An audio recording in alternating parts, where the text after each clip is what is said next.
বাংলাদেশে ফিরে আসবেন সাবেক প্রধানমন্ত্রী শেখ হাসিনা, অংশ নেবেন নির্বাচনে।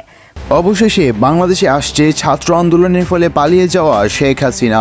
ভারত থেকে সরাসরি তিনি বাংলাদেশে আসছেন বলে একটি ভিডিও বার্তায় তাই জানা গেছে। সম্প্রতি সামাজিক যোগাযোগ মাধ্যমে ভাইরাল হয়েছে তার একটি ভিডিও বার্তা, যা তিনি সরাসরি ভারত থেকে প্রদান করেছেন। এই ভিডিও বার্তা নিয়েই চলছে এখন দেশের নানা মহলে চাঞ্চল্যকর উত্তেজনা।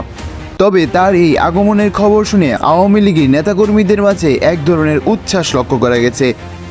তারা দেশের নানা জায়গায় মিছিল করছে। তবে এই ঘটনায় বিশ্লেষকরা বলছেন তার এই আগমন কতটুকু দেশের জন্য কল্যাণকর হবে তা এখনই বলা যাচ্ছে না। তার কারণ দুটি গ্রুপ এখনই মুখিয়ে আছে তার এই আগমনকে প্রতিরোধ করার জন্য।